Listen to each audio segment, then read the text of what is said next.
Hi, everyone. Thank you very much for joining us from wherever you are around the world. So good morning, good afternoon, good evening, depending where you are.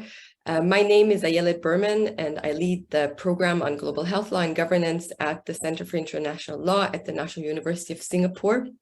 I'm really happy to welcome you today to this panel on advancing equitable access to vaccines, the role of intellectual property, technology transfer, and contracts. Dr. Nilofer Aral, who's the director of our center, was unfortunately unable to be with us here today, but she has recorded a welcoming message for you. And Kriti, could I please ask you to play the recording? Thank you.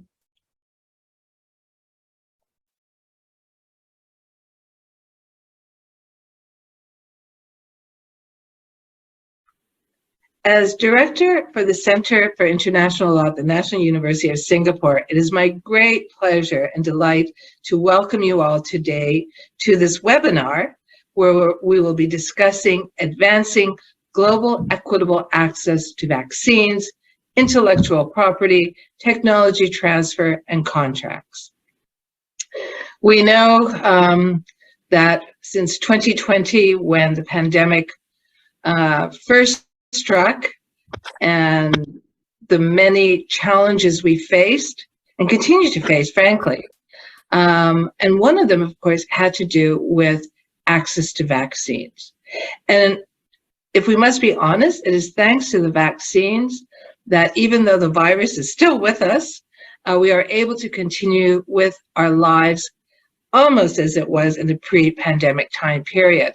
But we also know that one of the great debates had to do with equitable access to these vaccines. So I really thank the lead of our Global Health Law and Policy Program, Dr. Ayelet Berman, for organizing this important webinar and for bringing together experts on this topic.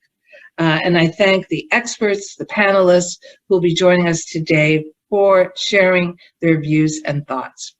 So, with no more ado, not to take more time away from this webinar, I wish you all an excellent discussion, an excellent exchange of views. Thank you so much.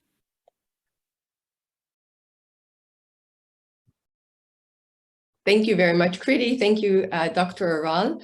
So as Dr. Aral mentioned, we really have a fantastic set of speakers today. They're all experts on the topic, which is at the center of our panel, but they all kind of come from different backgrounds with different experiences. So I'm really looking forward to what I'm sure will be a very interesting discussion seen from different perspectives.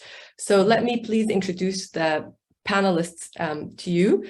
So first of all, Ana Santos Ruchman. Ana, if you'd like to wave to everyone so they can recognize you.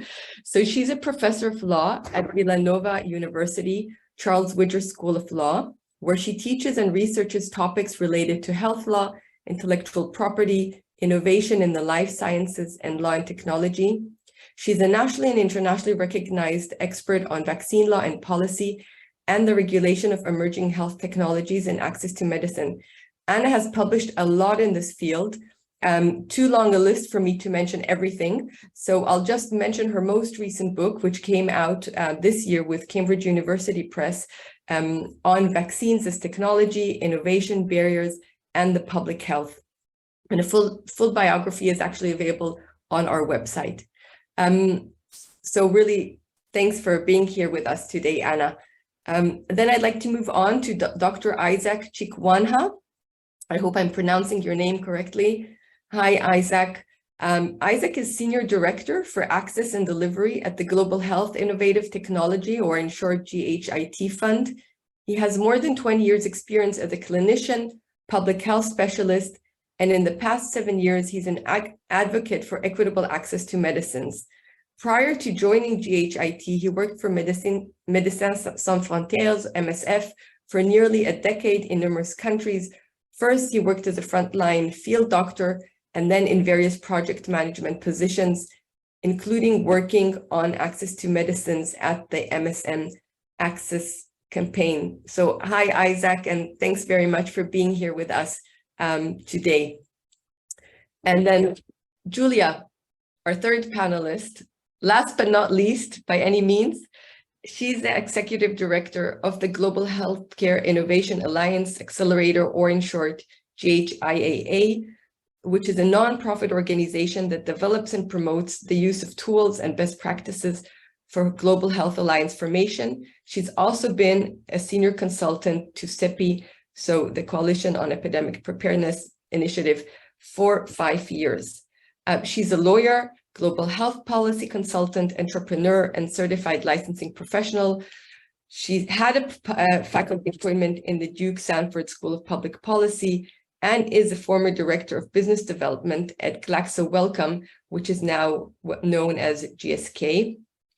And she essentially has decades of experience negotiating intellectual property licenses and alliance agreements and advising companies and institutions on partnering strategies. So I think we have really an incredible set of panelists today coming from different fields, and I really look forward to our discussion. So again, thank you very, very much for being here today with us. I think what I thought I'd do before we really kind of kick off our discussion is I'd kind of, frame really kind of in a nutshell the problem, which is at the basis of our, of our panel today. So I think by now it's probably common knowledge that there was really a major gap in timely access to vaccines between developed countries and developing countries in the course of the pandemic. So essentially, people in developed countries received vaccines much faster than those people in developing countries. And, we know very well that people received their booster shots and so forth, even before many people in developing countries received their first shot.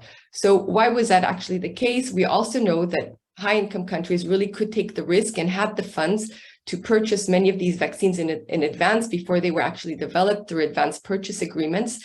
And that's something that developing countries simply did not have the funds to do. So they couldn't really compete with these agreements. And essentially, most of the supply was purchased early on by developed countries, so countries with higher incomes.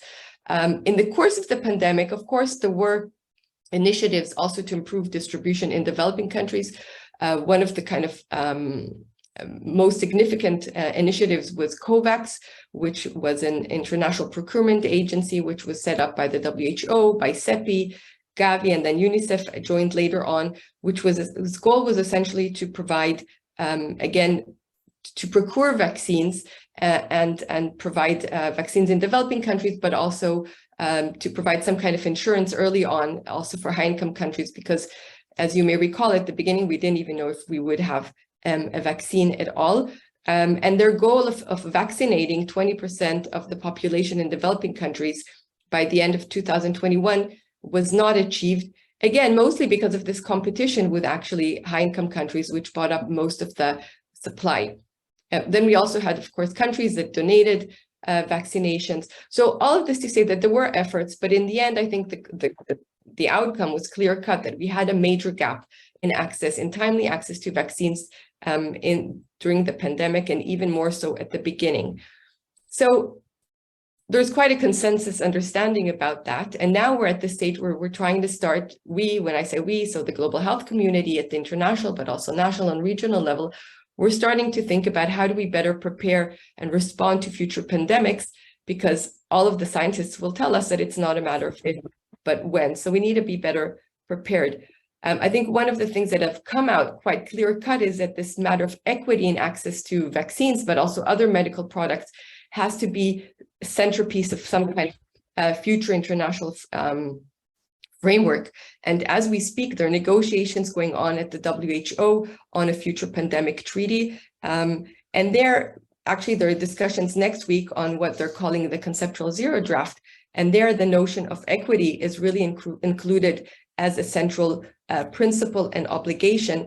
And perhaps, Kriti, afterwards, you could kind of upload in the chat the most recent draft so people can have a look at that at Article 4, which kind of defines equity as a central principle, equity in access to medicines as a central principle, and also Chapter 3, which talks about how do we operationalize it. So that's actually, I think, why we've come here for a discussion today. How do we actually do this in practice? How do we improve? How do we operationalize equity in access in practice? I'll flag two barriers and then we'll kind of kick off with our discussion, because I really also don't want to take more time away from our panelists. But in this debate of how do we improve access, there have been two major, I mean, there have been many things that have been flagged, but given our panel discussion today, one major barrier that's always kind of mentioned and referred to as the matter of intellectual property rights. So how much do patent protections actually create barriers to access? And I'm sure that's something we'll all be speaking about today. And the other element is actually development and manufacturing capacity in developing countries, because many people are actually saying, even if we would waive IP rights or provide voluntary licenses and so forth, the main barrier is really the problem that many developing countries don't actually have development and manufacturing capacity. And that's why the huge supply gap was created in the course of this pandemic. So again, I don't want to take up any more time, and I really want to kick off the discussion, but this was really just kind of to set the stage about the problem at the basis of our panel. And with that, actually, I'd be happy to start with you, Anna, because you've been working quite a lot, to say the least, in this field. And you're an academic teaching and researching this field extensively. So I thought I'd begin with kind of asking you again, because we're looking at this, first of all, from a legal perspective. What's kind of the legal frameworks in the current system that actually apply, to this problem that we have with equitable access to vaccines? So. Sure. First, let me just say thank you so much. I think this is a wonderful panel because of the other panelists, not me, and I look forward to what I'm learning from them. And thank you for having me. I'd rather be in Singapore. As it is, it's midnight here, and I'm always dressed like this at midnight. No, I'm not. But Eilert, I promise this is an answer to your question. I was just watching a stand-up comedian summarizing offers, and basically the gist was, and all of this is immoral and illegal, right? So this is how every punchline ended. And what Eilert just described is, I think it strikes us on some level as, I'm not going to say immoral, but there's something deeply flawed with the system, right? And normally when there's this type of flaws, and we need to nudge certain actors, be it countries, corporations, individuals, to stop behaving in certain ways and adopt more equitable behaviors, we turn to the law, right? We turn to the field in which I work. But I cannot say that what's happening here is immoral and illegal. No, it's all perfectly legal. So all of the things that we are deeply concerned with are based on layers of legal structures, enforceable, most of them, that actually allow for this to happen. And I think part of what we're all trying to do here, and why I'm excited about the people that I get to talk to today, and hopefully the ones who are listening to this, is that we're trying to look for creative solutions within a system in which we cannot point a finger and say, you're in violation of existing laws, because normally such grievous problems have some sort of distortion of the law or some type of violation that we can try to prevent, enforce measures against, and that's not the case, because what's happening here is that we conceived of biopharmaceutical innovation as something valuable and in need of a system of incentives. So we decided this was going to be a top-down approach. And what we have is an international treaty that has been in place since the mid-90s, and it pretty much covers every country in the world, and that recognizes that patents have to be given at the domestic level. And the way these things operate is virtually in any country that would need access to patent protected products in a situation like the one we're experiencing today, you will find that companies will have patented in many of these jurisdictions the relevant components of the vaccines that we're trying to replicate. And then, as Eilert, as you mentioned, if they haven't, we face the logistical, the de facto problem of just not having enough access to information. So there's a generic need to access these products. They're scarce during the early stages of the pandemic. We need to replicate them quickly. They're covered by patent rights. Patent rights have to be negotiated in some way, shape, or form. These negotiations take time. They're not automatic. And besides willingness from the patent holders, there are mechanisms in international law that are used via national level mechanisms, and I'm happy to elaborate on this later if it's of interest. But we can actually force that type of licensure to occur in situations of a public health crisis, and there's no doubt in anybody's mind that something like a pandemic and even less than that would qualify, right? So we have a protective system that's seemingly balanced by this idea that, but wait, if there's a public health crisis and we really need to, get over this idea that the patent holders can just deny a request for others to use their patented intellectual property. Well, the mechanism of compulsory licensing should get us further down the road in achieving the goal of expanding production. We expand production, we have more doses. With more doses, we can cater to the markets that have been undersupplied. This kind of works if you have something that's structurally less complex than a vaccine with a small molecule drug or something along those lines. I had the pleasure of co-authoring a piece with Julie early in the pandemic, in which we made the point, this legal balance that you have between excluding the ability to exclude others and the ability to overcome that exclusionary property during a period of public health crisis is seemingly balanced. It works if you have, pills or drugs in pill format that we can reverse engineer and with relative ease replicate. So that's how you expand your production and you remove the legal barriers, right? But not with vaccines, again, because Ailete, you're talking about the secret sauce, right? The non-reverse engineerable knowledge, the know-how, and everything that goes with it, not just the information per se, but all the technical expertise, including people, right, that have to travel from one point of the globe to the other to convey this information and help implement, techniques and the like. The legal failure here, and one that is deliberate because it's really, really hard to compel the transfer of that type of knowledge to occur. It has to do with the fact that we don't have anywhere in TRIPS, this agreement I was talking about, a mechanism to force the transfer of undisclosed knowledge, of implicit knowledge. So we don't have that tool. So the system seems balanced because we have protections for both the patent holders and those who really desperately need access to these products in a period of crisis, of public health crisis, but we really cannot do anything from a legal viewpoint about the knowledge that doesn't get transferred, even if we were able to transfer, the patented products and grant access to the patented methods. So I think this is at the international law level where we stand, right? It's not that the system per se is egregious by design. It's just that when we thought about intellectual property in the 70s and the 80s leading up to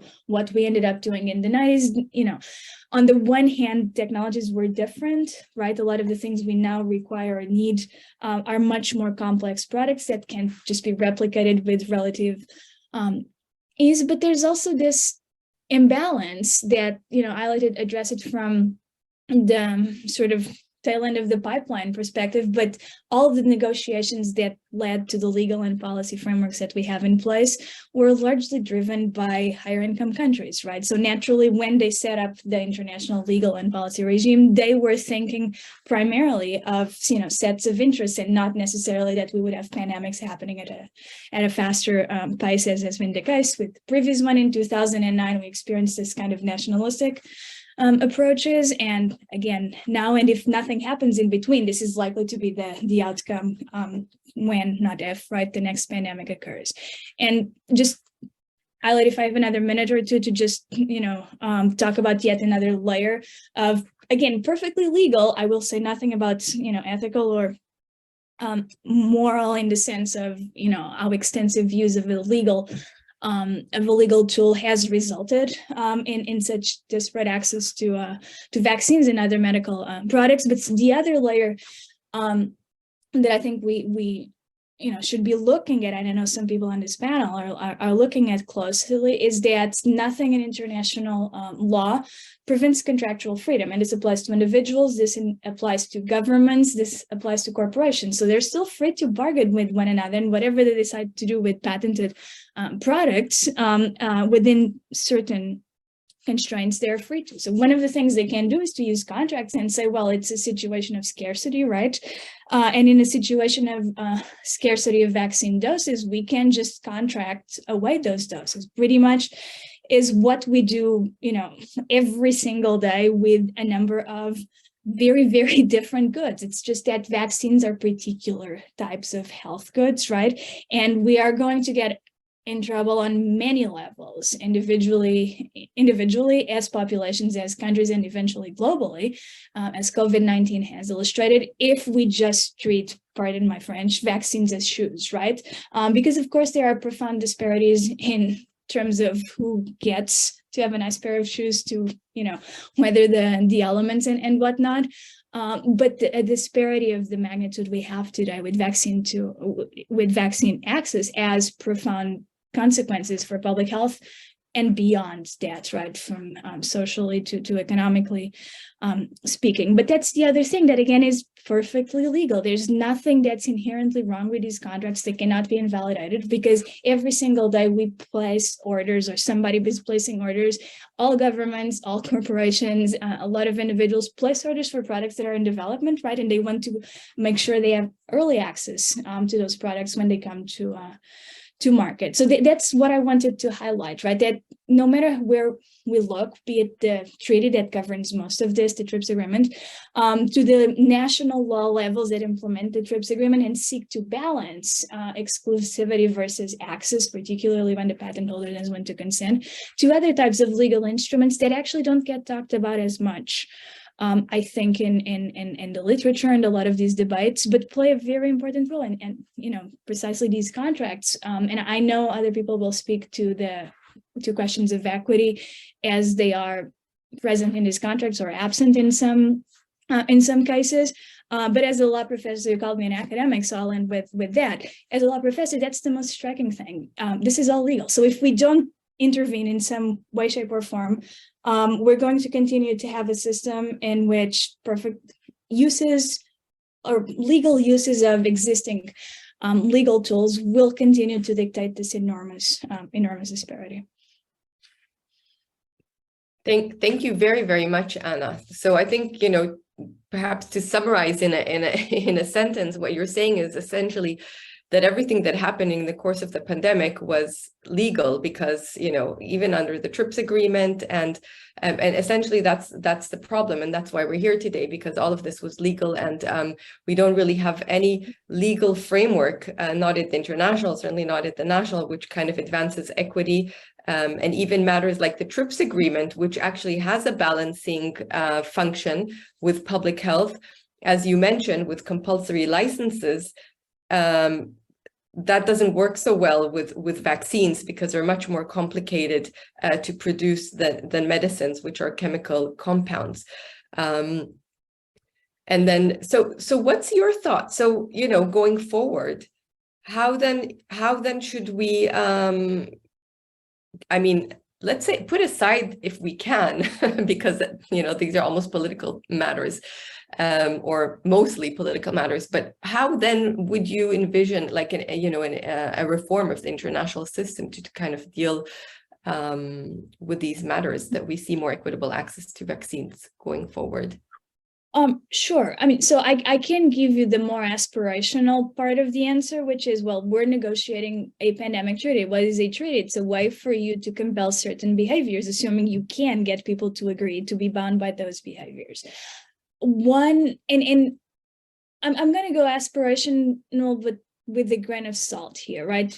Because obviously we can envision many things. We could envision an amendment, right, to the TRIPS agreement that says, hey, vaccines, for instance, are so important for preparedness and response to pandemics and large-scale epidemics that what was in fact proposed, or a version of what was proposed during this particular pandemic, the waiver to certain IP rights, and they could cover vaccines or vaccines plus, depending on the agreed upon formulation, we can say this is just going to happen, right? We're going to have something like the waiver that was proposed that kicks in once there's a formal declaration of a pandemic, right? I don't think this is politically palatable to anyone, and because of the problems we've been discussing, I'm still not sure this solves anything, right? Because okay, fine, now we don't have lawsuits, at the World Trade Organization for violations of intellectual property during a pandemic, but we cannot compel other types of transfers. So I don't think it gets us very, very far.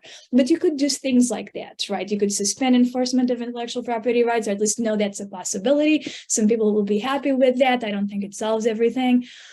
Or you could do, a number of things that are maybe not as grandiose, so they're not going to yield, enormous results immediately, but maybe we do this in a more incremental way. So you kind of use law and policy, hand in hand at different levels. At the national level, you can do things like having funders, because a lot of this research has some sort of public sector money tied to it.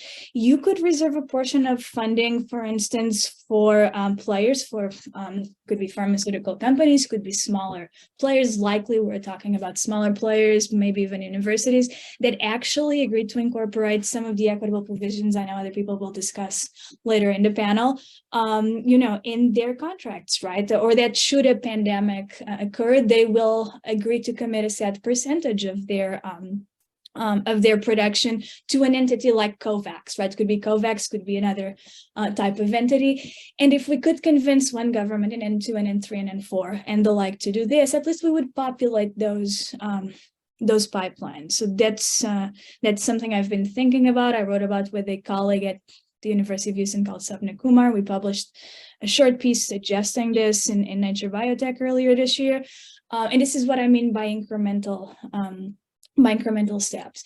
And then rather frankly, we can do something that's in many ways, it will be supported by a legal structure, by contracts, but it's much more reliant on international solidarity. So this idea that, whatever you want to appeal to, right? You could appeal to the public health side of things, which I think should be enough, but is not always enough. But you could appeal to the economics, sense of countries that should there be another pandemic, you might have to have shutdowns, right? Nobody enjoyed both the liberty aspect, restricting aspects of that, and the impact on the economy. So, international solidarity would dictate that, fine, we'll never completely abandon bilateralism from a contractual perspective, but maybe countries can create some sort of fund, right?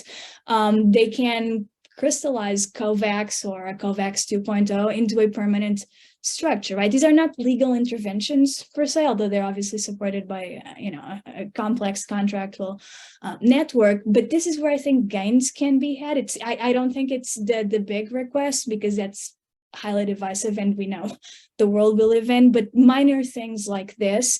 And frankly are things, if you start thinking about how to actually get more people on board with, equitable access provisions and the like, maybe you're talking to smaller players, right, for whom this funding is really, really relevant, as opposed to players who have their fingers on many things and might not be as interested in pandemic preparedness, until actually we're in the midst of one, right? So that's how I've been going about this, and more a pragmatic approach. Thank you very, very much. So I really take of it that we have a broad strategy that we need to kind of work at in different areas. It's not one big solution, and with that, it's done. We could go on, but I want to move on to the other panelists, and I hope we can come back to discuss more things later on, Anna, in the course of our Q&A. So Julie, I'd like to move on and ask you some questions. So you've been working with the GHIA, and you're kind of really a specialist now on the whole matter of contracts and equitable access. So before we actually begin, I thought maybe if you could share with us, because I think what your organization is doing is pretty fantastic. If you could kind of share with us what the work is that the nonprofit is doing, and perhaps also about your map guide, where you have this compilation of contracts on equitable access. So sure. I'll give you the floor. But And then First, perhaps in I'd that like, context, if you could also just explain, what actually the role, I mean, Anna kind of just touched upon it, but really, if you could, what is really the role of contracts in all of this? Because I think international lawyers have always been kind of focused on the TRIPS agreement and on the pandemic treaty, but actually, a lot is going on within the contract field. So if you could elaborate on that, that would be great. sure. Thank you. And thanks for inviting me. And it really is a great group of people to be having this conversation with. Anna started with opera. So I will start with a movie reference. For those of you that remember The Wizard of Oz, and Dorothy comes into the grand hall and her little dog runs up in the midst of all the noise and confusion and grandeur going on and pulls the curtain aside, and there's a man inside and he's pulling a lot of levers. So really, those are the contracts, the things you don't see behind the curtain, because the vast majority of them are never published. But behind almost all transactions having to do, well, with almost all goods, as Anna said, but for sure, medical goods are a whole series of contracts. And before I say something about GIA, so you'll understand why we felt the need to put together GIA and launch GIA and the tools, I'll say that contracts run from the innovator, say a university, through maybe the first developer, a manufacturer, and then into, for instance, purchase agreements or advanced purchase agreements, and then on to into, for instance, if there's regional manufacturers, so that there's a tech transfer agreement into a new manufacturer to make it. So they underlie really the whole sequence about how we get our medical products and really affect who gets medical products. And so I've really been thinking lately about our sort of launch of GIA. The project was part of an academic project, if you will, which started in 2014, which some of you may remember was the last Ebola outbreak, 2014, 2015. And we were really studying how the consortia that were announced to accelerate the vaccine development for Ebola vaccines were going, what was slowing them down, what was getting in the way, what were the main issues that were coming up. And we had a lot of students interviewing people, as we said, in almost real time. And a number of issues that I'll mention later, but a number of issues, obviously some of them were intellectual property and control of the project overall, kept coming up as impediments. And so we were looking for guidance ourselves. And I kept asking somebody, there must be some book on contracts and global health. And we couldn't find any. There were plenty of books on policy, plenty of books on equitable access policy, but really no guidance materials on the actual agreement. So we started tracking every agreement we could find that had a global health, what should I say, aim, and which included provisions that addressed the kinds of issues that we were talking about. So lately, actually, I've been working with some of the current outbreak agreements and thinking, I don't know how far we've actually come on this, but contracts have remained the same. And what's underlying all of this, I think, is for public health and global public health in general, we mostly rely on for-profit companies to provide the products. And therefore, these are through contracts. And the development, to some extent, is from the government, to some extent from universities, but primarily to actually be able to manufacture vaccines, in particular at scale, you need pretty specialized companies. And so, yeah, why do contracts matter? So let me just say one more thing about GIA, because I would like to, a little bit later on, show you this new tool that we're just launching. But really, GIA itself, maybe you can go back one slide. Let's see. Was it the one before this? Yeah. Just so you know, it is an open access tool. We analyze provisions from many global health agreements. And as I said, it is organized into key issues. So in order to convince you that you should actually look at our tools, whoops, I was going to say you can go to the next slide then, which is sort of the why do contracts matter. And, you know, I started off by saying contracts matter because they're everywhere. And just to give an example, one reason the U.S. had such access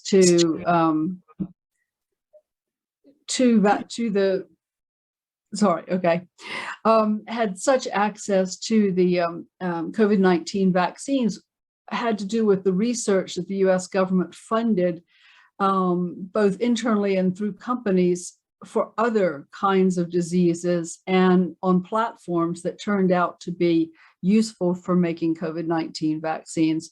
So a lot of those contracts were then converted into COVID-19 development and then ultimately purchase agreements. So that was one reason that high-income countries tended to get access first. It wasn't only that they could afford to purchase pretty much almost all the doses, but also that they'd been involved in the development and acquiring rights beforehand. So what's important, I think, about contracts and why they matter is if they are done right, the terms of the contract should explain the rights and obligations of the parties entering into this partnership and a confirmation that they've actually discussed the different roles and responsibilities and that they intend to carry them through and to head off, if you will, misunderstandings because they have ideally discussed all of the issues. So this is a consensual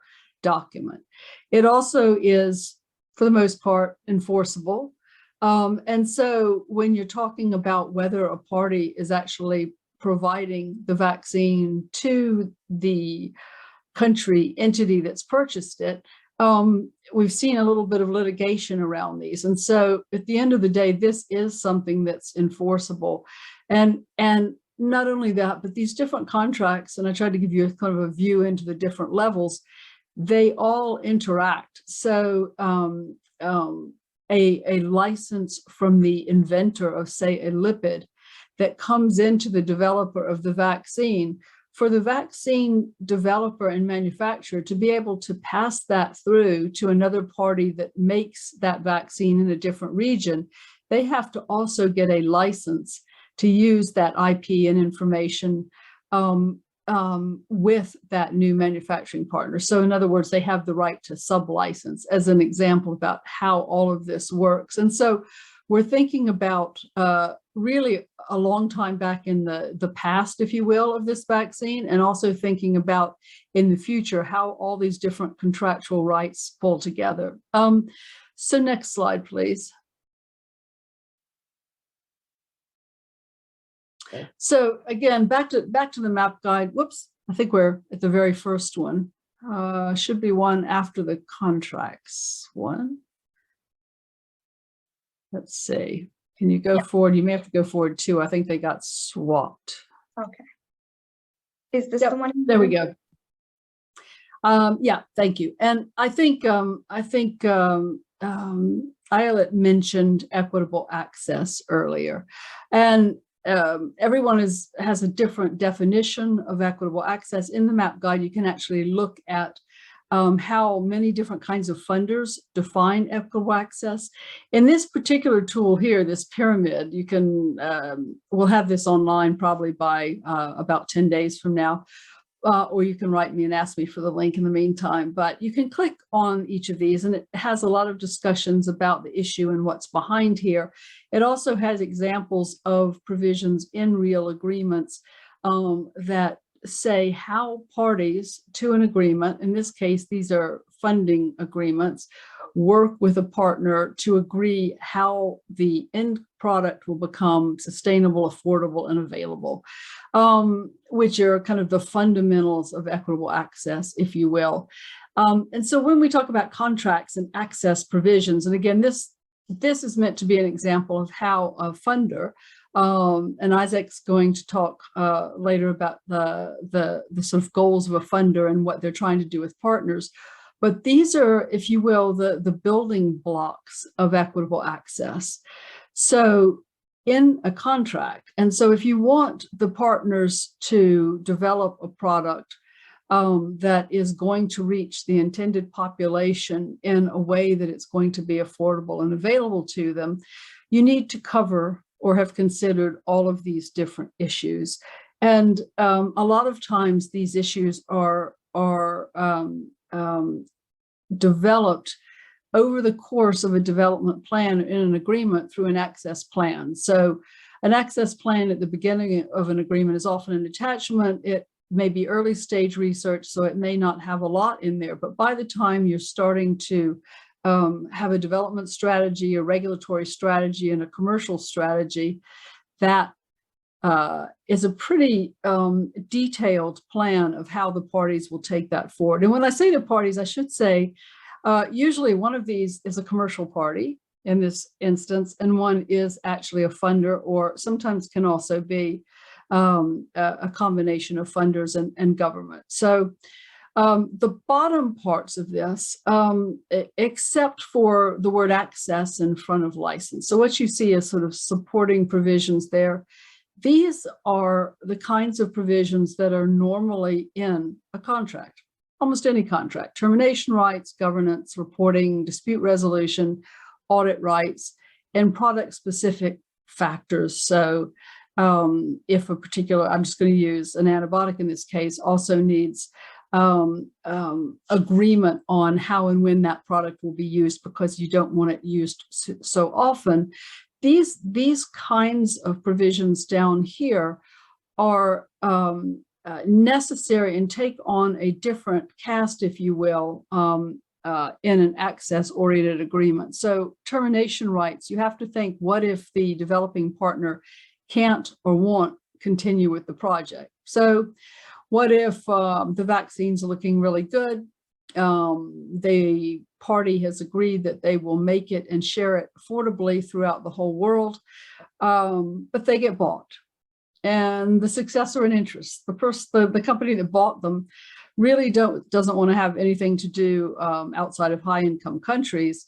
The flow through of these provisions and how the termination rights and survival terms flow through means that the funder can ensure that that next company has to live up to its obligations. So this is to give you really a kind of granular view of what many of us mean when we talk about equitable access. There's the sort of policy principal goal, which many organizations will say that they have. They have an equitable access policy. Sometimes they even say it should be sustainable, affordable, and available. But unless you actually include these types of provisions into an enforceable contract, they're quite likely not to happen. And so we're advocating that every organization, including governments that fund development of healthcare products, especially around vaccines and epidemic type products, consider a way to manage these and get these kinds of terms in their funding agreements. So I'll stop there because I'm looking forward to the conversation. And Isaac, I think, can add some view from a funder on how it is to negotiate these agreements. Thank you.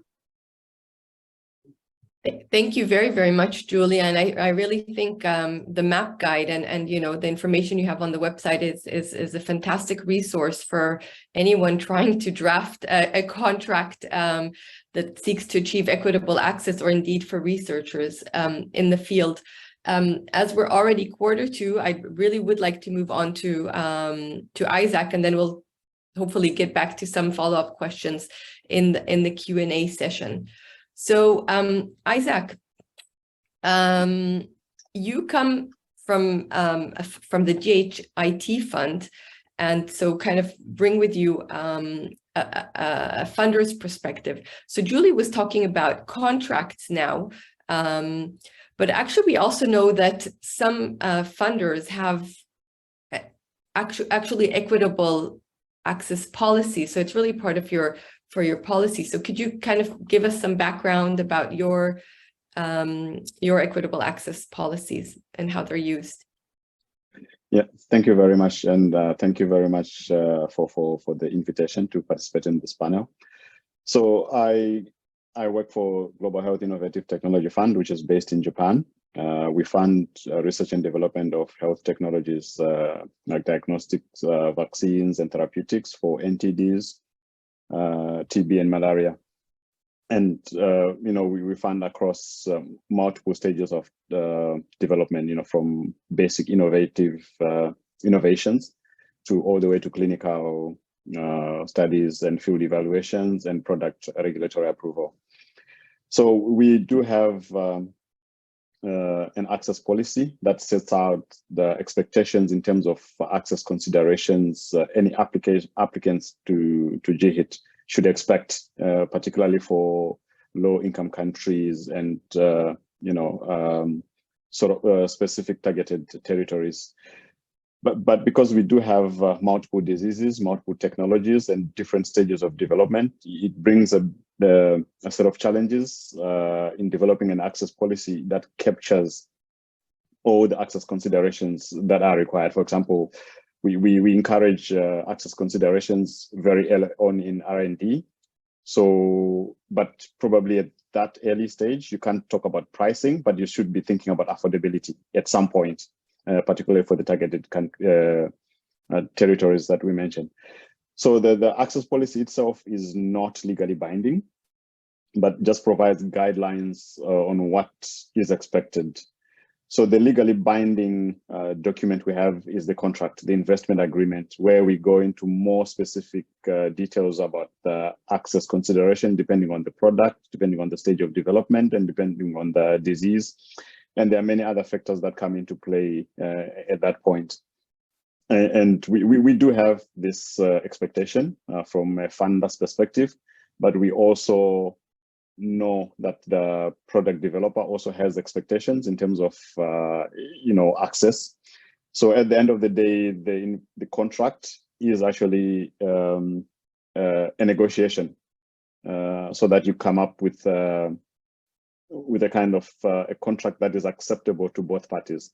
So that is the legally binding document that we have. And the assumption is that if you have done the negotiations and you have agreed on certain access consideration, then you sign on it. That means you agree to whatever you would have signed on. So that's what we then use as that's the role of the contract, as Julie was mentioning. That's what we use as a funder to have some kind of clawback or legal recourse. Hopefully we don't get to that point, but the assumption is that once you have signed, both parties agree to carry forward the contract. So the access policy that we have for GHIT focuses on two broad areas, on data access and product access. So on data and IP, it defines the expectations in terms of how data or IP obtained from any work generated through GHIT funding could be used or should be used to promote open innovation, collaborative research, and access. And these are really GHIT's founding principles. But at the same time, we also recognize the value of this data and IP to the innovators. So we try to come up with an access policy that caters to to both parties. And then on affordability, the access policy also sets out guidance on how product developers could set pricing strategies that consider the socioeconomic status of the end users. So for us, we specifically require affordability clauses for low-income countries and low middle-income countries, or we can just broadly call them targeted territories. But we also recognize that in some cases there could be other markets where product developers could set different pricing. So the access policy sort of provides different guidance on how these pricing strategies could be developed, but it doesn't actually set the prices itself. That comes into the contracts at a later stage. So in a nutshell, that's what we have in terms of access policies and contracts from GHIT, from a funder's perspective. Thank you very much. Just a follow-up question to that. Most of these contracts are at the research and development stage, or are they already kind of at the end product stage? We have contracts for any fund that we give out, be it basic science research, discovery stage. We have a contract, all the way to product development, late stage development, regulatory approval, and the contracts are different depending on the product and the stage of development, particularly in terms of access considerations. As I mentioned before, while maybe at discovery phase, the contract might mention something about affordability. At a later stage, if it's product development, probably the contract might actually start talking about pricing strategies, because at that point, there's probably a lot more known about a product, the market, the context, and we also look at the target product profiles, competing products on the market. So at that point, it's easier to start discussing more finer details about what pricing strategy could look like. So it really depends on the stage of development, but the contracts are there throughout. Thank you. That's so interesting because, in the context of the pandemic treaty negotiations now with the WHO, one of the comments that were kind of made by one of the experts there was that, a lot of the funding or a lot of equitable access policies so far have been actually focused at the end product. So once a product has actually been developed, and actually that we should also conceptually kind of shift our thinking and start, you guys have been doing it for a while, but more generally that everyone should start thinking about linking these equitable access policies to the development stage, because that's when we actually that's when the companies actually need the funds, and then you can actually bind them into these kind of equitable access policies. So do you feel there is even more to develop in that area, even expand policies in terms of equitable access at the R&D stage, or do you think it's already well developed? No, I think it goes without saying that the earlier you start thinking about access, the better, because then the access considerations like affordability can actually influence the R&D. If you're going to be requiring, let's take an example of a therapeutic product. If you're going to require complicated equipment, machinery, or API to produce that product, maybe you can already start, reconsidering at that early stage of R&D, and already, shift your R&D towards something that could make the product probably less costly than what you had initially. Because if you leave it too late, it might be too late, too expensive. You would have invested a lot already to go back to R&D. So I think that you need to start as early as possible. There are certain things that you could possibly change during the R&D, and there are possibly some things that you cannot change. And, you can go into the detail of things like COGS and all these things. Those things can actually come in very early on. If you know that you're going to be manufacturing at a high cost, then you can, put those things in the R&D phase of your product development and change already, so that by the time you get to that level, it's not as expensive as you would have initially thought. So I think it goes without saying that the earlier you start, the better. Although the details of how much you can put that early is probably very different. And I think another thing that we also make, another mistake that we also make as funders is to sort of start focusing on pricing too early as well. Because again, things change, the context changes. And maybe when we sign an agreement with you at the beginning, you agree to a certain price, but by the time you actually finish the product development, it's not the same price that you had agreed to. Then you start having problems. So I think we also need to be realistic about what we set, the goals we set, and the targets we set as well. Yeah, so have some kind of flexibility perhaps in the when we do so. And just one more follow-up question, perhaps before we open this more generally to a Q&A to the audience. And I want to link this to something Anna said in the beginning. So who are the kind of companies that actually, I would say, agree to these kind of contracts where they're actually requested by the funder to provide equitable access? Because, and I want to link this to something that Anna said in the beginning, because Anna, when she was kind of laying out her strategy for how to improve equitable access, one of the ways was really through, I guess, this kind of public funding to companies that would then provide equitable access. But then the question is, what is the incentive of companies to sign up to these kind of agreements? Or is it a specific kind of companies? Like, what should we be targeting if we think about, future development and production? So, interesting question about which companies. So I think most companies that come into this global health area, they want to develop products for for needy products for needy populations. That's for sure. But we also have to remember that companies are companies. They have other stakeholders, shareholders, that they are obliged to to make profits for them.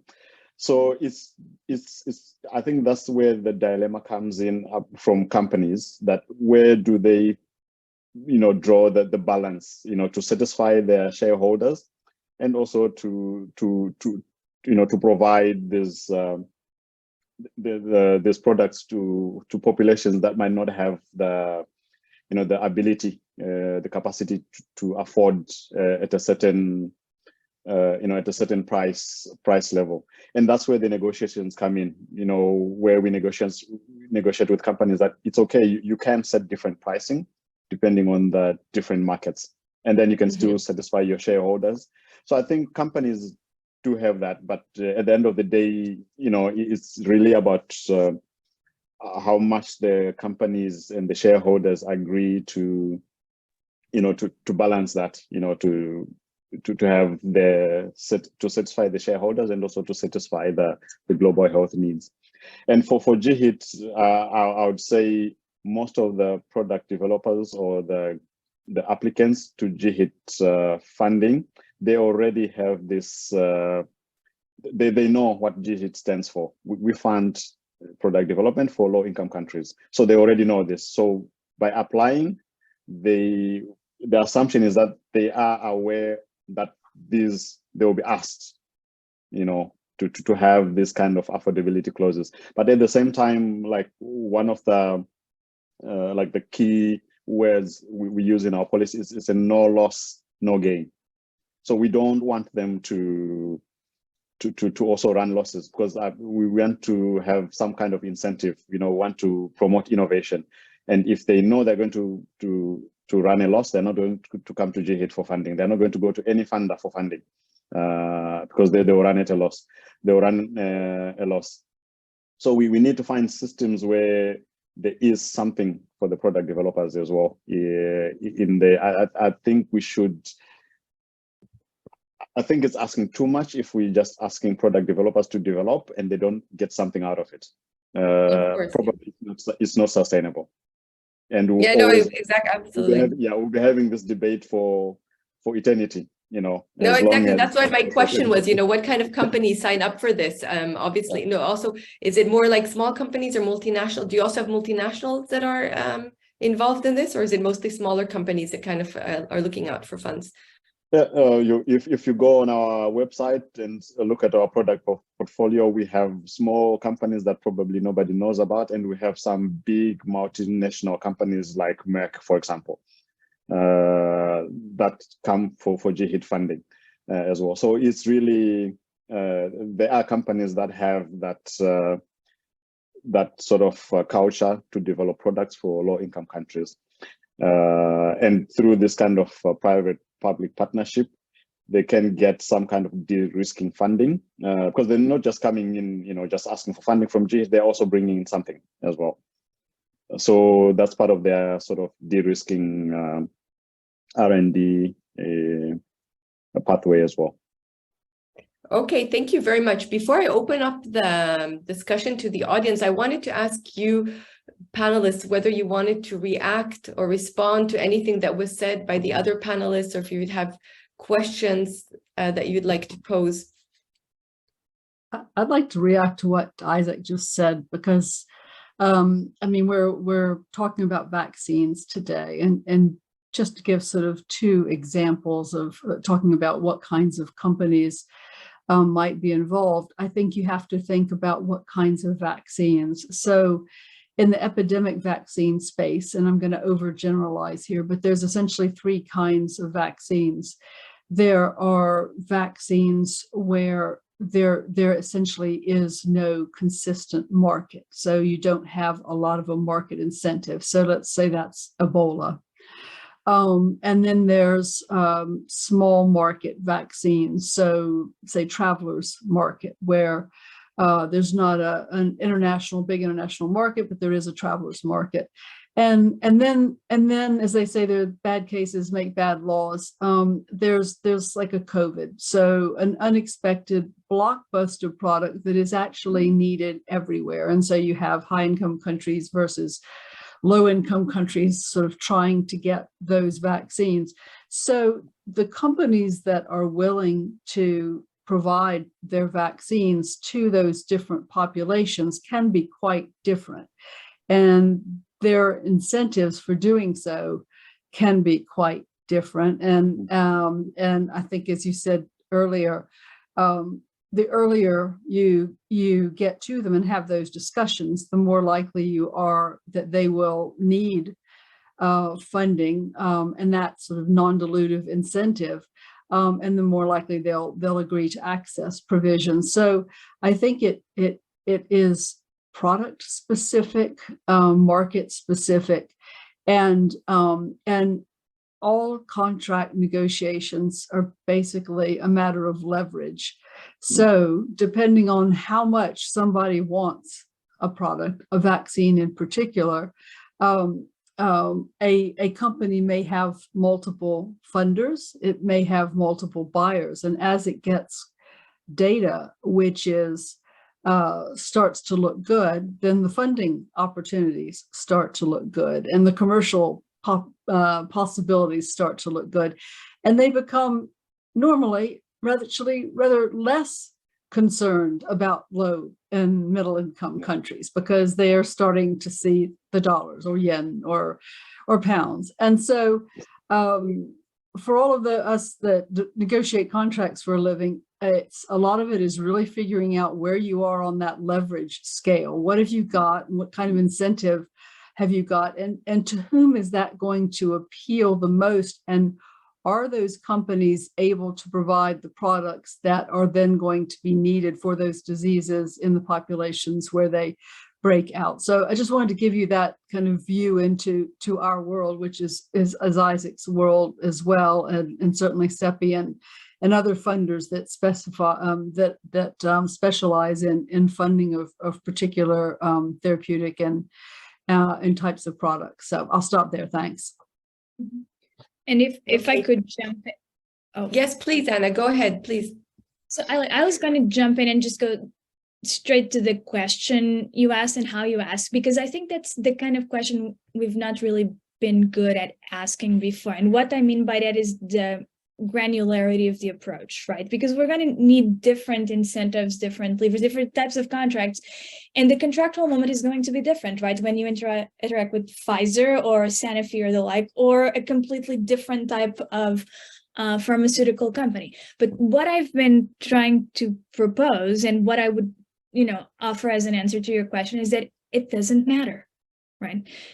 People corporations, actors are really, really good at claiming money when it's available for them. So I don't think that we should necessarily be too worried about what type of company we might be attracting if the proposed intervention, for instance, if the granular intervention is we're going to set aside some grant funding, and I'm not saying all of it, right? Some grant funding for these particular sets of diseases. This one comes with strings attached. What are strings attached? Equitable access provisions. Julie advises the company on that. And then, as Isaac was pointing out, we have some kind of formula there that's flexible, right? So there is an incentive for companies that may not be Pfizer at that point, or Sanofi, or the like, right? It might not even be a Moderna or a CureVac or something like that, even. But if there is money, R&D players will come, and we have to be able to capture the ones in some way, shape, or form that, for a reason or another, are willing to accept these provisions. And I'm not troubled at all if these companies down the road get bought by other companies. I mean, there are many considerations, philosophical, that go into all of this. But if at the end of the day, come the next outbreak, we've managed to convince that some of these maybe likely smaller companies will have populated the COVAX pipeline a little bit more, I'd be happy with that, right? If they are negotiating bilaterally, but they're doing so with governments and middle or lower income countries, if that's where the outbreak is, I'll be happier as well. So I wanted to just say this, that I think sometimes the size is really not going to matter. What really matters is the type of intervention you're considering, and I would find it very unlikely that R&D dollars will go unused. Isla, I have a question for you. One thing we've been talking around, but we haven't said the word, and it's certainly in, I think, draft 0, is transparency. Because certainly the MAP guide and a lot of these efforts to understand how we can improve the way that products get divided up, because that's what essentially, back to scarcity, essentially what we do in a pandemic situation, and even in the normal operational sort of global health operational process. Most products get to lower and middle income countries much later, in all cases, than to high income countries. So to what extent do you think transparency can play in this new treaty in a way that can improve that?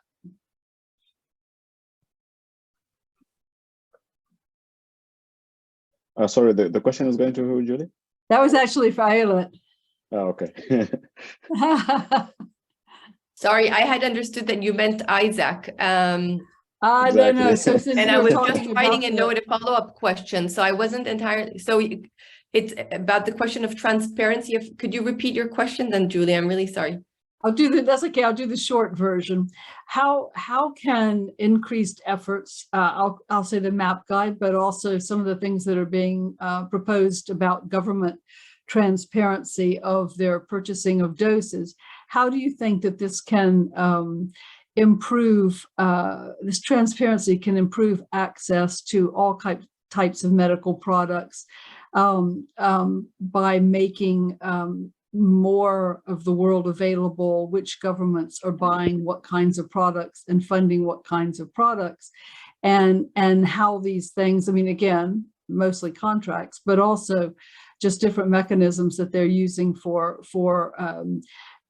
sharing the scarce products.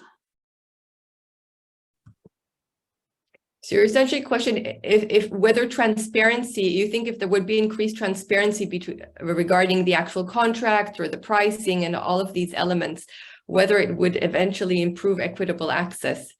That's a good question. I really need to think about that. I mean, on the one hand, I know there are calls for increased transparency because, of course, that would kind of provide more information for actors, and that could then give incentives for other actors to play along if they know how others are behaving. But there might also be very good reasons not to share information on the part of governments, especially regarding pricing. So I'd have to think a little bit more about that question. I'm sorry, Julie, before I could really give a proper answer to the question. Maybe Anna has a good answer. It's in draft 0 that governments should share how many doses they buy of pandemic products in the future, so that essentially public purchases like Gavi, like COVAX, know how many are left, if you will. Yes, ideally pricing too, but really one of the problems was it was very unclear how many were even left of the different vaccines, or at least the vaccines that different countries wanted to buy. So I don't know, Anna, do you have an answer to that one? I am quite interested in to what extent transparency can help or not help. Like I need more time to reflect on it. There's something that might or might not inform,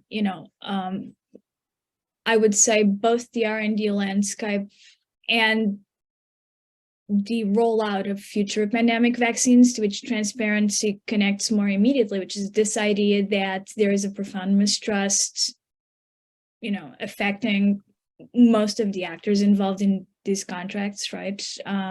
And the allocation of vaccines, from national governments to the World Health Organization, all have been under attack. There's an increased level of vaccine misinformation and disinformation. So anything we can do to chip away at that and increase transparency systemically, I think that's something that will help. And I think that it's going to tie into themes I know we're not discussing today, but it's one of the things that comes to mind. Will it help on the grounds, particularly with calculations about how many doses are left? I think it's complicated, right? Because you still need some sort. Part of what I think several of us are pleading for is some sort of coordination mechanism. Right. That's what COVAX is. It's just so far not large enough to have a 360 view of what's going on, or be able to impact players across this 360 field. It's the coordination level. Transparency might make an incremental might ameliorate things incrementally. And because I spent the first part of my time saying, it has to be an incremental step, maybe I should be saying, yes, it's needed for an incremental step. I don't think it's going to help as much with access. I think it's needed for different reasons, and they might stretch as far away as misinformation and disinformation. And maybe when all these things come together, they snowball into greater trust, greater coordination, and perhaps more access. But I don't think it's the most direct tool to achieve this. I could well be wrong.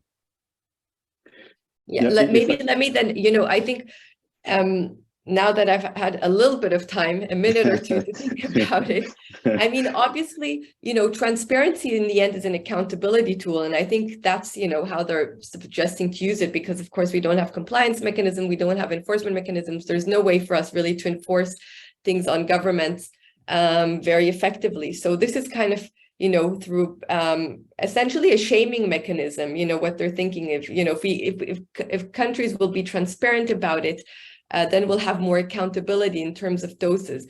Whether it will actually work as an accountability mechanism, as in like preventing, buying up vaccines or other medical goods, I don't know how effective it would be in a case of emergency, because in that case, as we've seen, governments will first of all protect their populations. But yeah, it's mostly, I guess, an effort to bring in more accountability into the system. And it might, I think, to some extent bring in a little bit more accountability. But so it's a question whether in case of emergency it would stop governments from buying, up doses. I'd be surprised. But we only have 15 more minutes, and I don't see any questions in the Q&A, but I do want to encourage our audience. I think Isaac has a question. Isaac has a question. Okay, so Isaac, you go ahead with your question, and then I really want to encourage our audience to send in questions in the Q&A, which you can post to our panelists. So please, Isaac. No, it's actually not a question, but I just wanted to add to what you just mentioned that I think we need also to be realistic that in like in the case of a pandemic, governments are going to be protecting their citizens as a priority. So knowing how many doses are left, I'm not so sure if it's going to help anybody.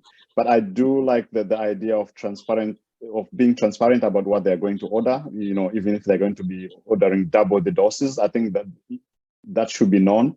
But I think that helps in coordinating manufacturing capacity, and I think that's the key. Knowing what governments are ordering will help us know how much we need. We don't need to know how much is left, because that's not going to help. We need to know how much is needed. Then we can hopefully stimulate manufacturing capacity. And this is where the discussions about tech transfer, local production comes in, because if we all know what's being ordered versus what is needed, and if we know that the current manufacturing capacity is not going to meet that, then the discussions about tech transfer becomes easier, because then everybody knows that there is a need that the current manufacturing capacity cannot meet. Yeah, that's all I wanted to contribute to add to that. Yeah, that's a really, really good point. So I see we have a question from Kriti Sharma here. Kriti, would you like to ask a question? Yeah, absolutely. So I think on the point of essentially what the theme of this whole conversation has been, which is that essentially we're trying to procure public goods from private companies, I did kind of want to ask Isaac and Julia both. When you mentioned, Isaac, that, there is a conversation where we're talking about, looking at access in terms of contracts at the stage of R&D. Do you also look at it from the point of view of ensuring, entering into benefit and access sharing agreements between governments and big pharma and, of course, funders? Because we're also trying to equitable access, for example, with respect to Indonesia's sharing of the virus H5N1, I believe. There is a reluctance if there is not enough data and access benefit sharing agreements at that stage. Do you think that could play into the R&D stage from a funder's perspective, that there is equitable access for a country that is sharing sovereign data to produce vaccines? Julie, you want to start? I was going to let you, since she said that word about a funder, so I'm going to let you start with that one. But No. I will. No, I'll say one thing though quickly, is I think then we'll have to let Anna say what is and isn't a public good, because that we get into terminology there. But go ahead, Isaac. Yeah. So I actually wanted to start with that. That's I think we've had this conversation before that. We in most cases here we need to probably define what is public good, because you said it. We are trying to get public good out of private goods, basically. This is property that belongs to a company, to an innovator, to somebody, and we're trying to get something for the public out of it. So there has to be a negotiation about how much they can share. And we, as I mentioned, that for GHIT, we do have provisions about what and how data generated from GHIT funding could be shared or should be shared. So, but then, the process of R&D is a long process. We come in some way along the R&D continuum. So we don't have any control over any existing data, and we probably don't have any control over data after GHIT funding. So we can only talk about what has been generated from GHIT funding, although we could assume that what has been generated from GHIT funding has influence on what's going to be generated later. So we're trying to come up with language where, there will be some kind of willingness to share this data in the event that the company itself or the product developer themselves cannot meet all the access requirements. I think the discussion comes in if the company itself cannot meet, for whatever reason, the access requirements, and they have to be, or they are being acquired. So, but if they agree to meet the access requirement, then this discussion will not come in. So that's but it's the amount of control we have is very, very small as a funder. That's why it's probably easier if it's just the pharmaceutical company funding everything themselves. They have greater control themselves, so the discussions are different at that level. For our case, because we partly fund, we can only talk about what we are funding.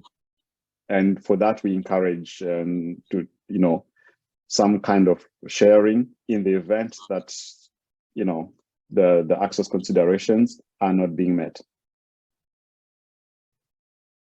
Over to you, Julie. I'll just add 2 or 3 sentences, and then maybe Anna wants to say something.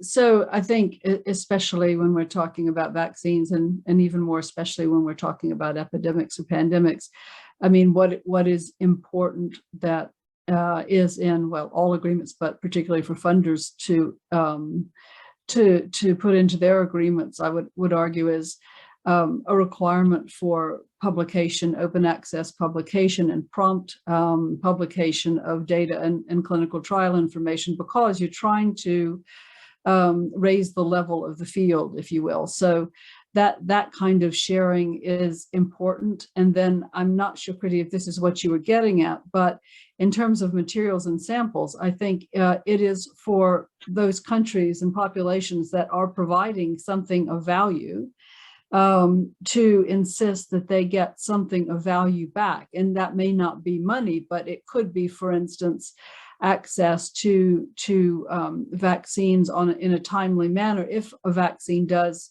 arise out of the data and materials that are used from a particular country. And I think, well, we all know the story of Israel trading basically data for earlier and larger access to COVID vaccines. So that has value, and that was back to what I said earlier about leverage. And so, yeah, you use your leverage where you can get it. So if you as a player, a partner in the development of a new vaccine, are contributing something, you want to make sure that what you're getting back is something that is ultimately of value to you. But let Anna get back to goods now.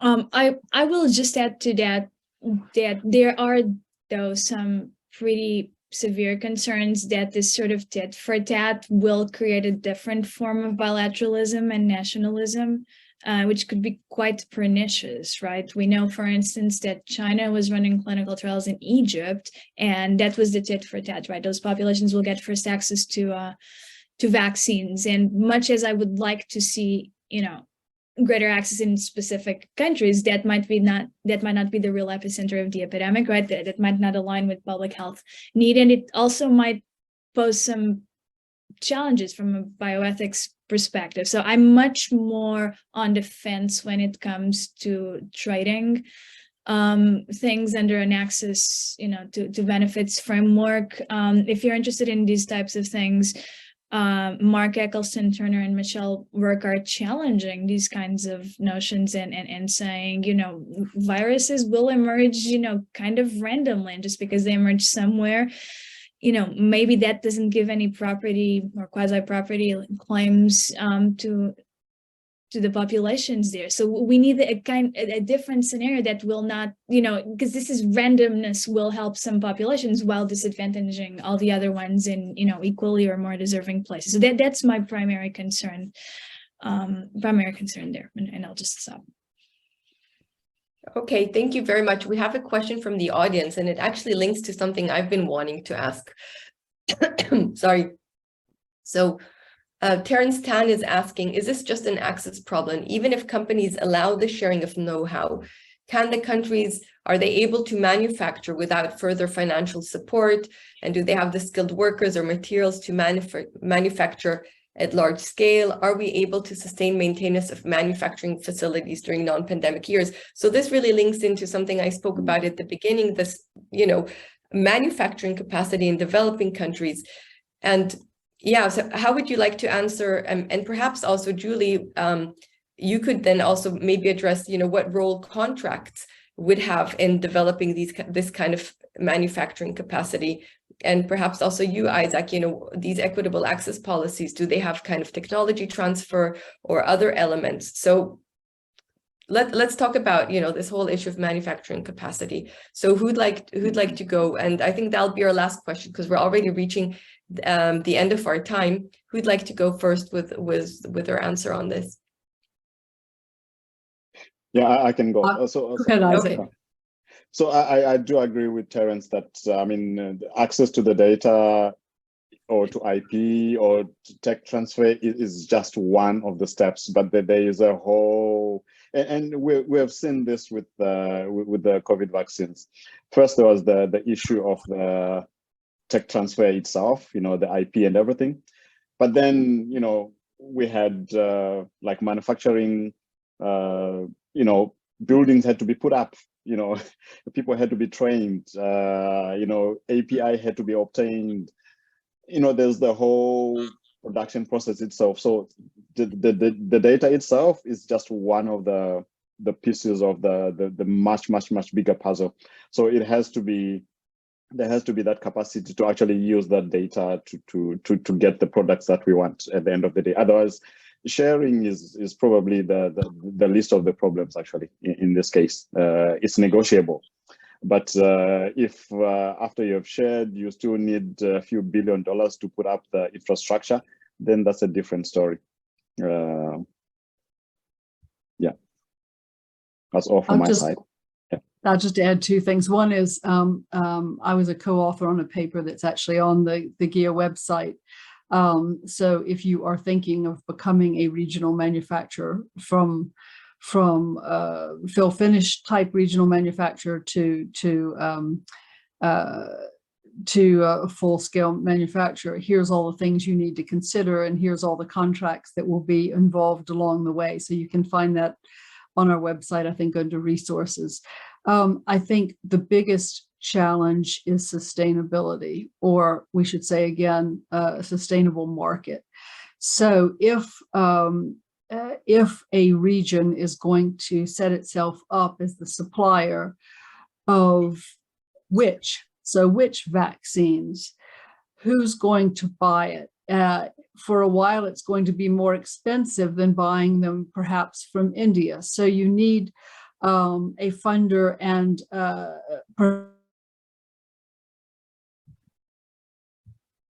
until they can make enough vaccines and reach agreements with enough other companies in that countries in that region that they can sustain themselves. And we've seen with Aspen almost going under, and a number of companies that to start yourself up, for instance, as a COVID manufacturer, when by the time you might have that vaccine ready, the market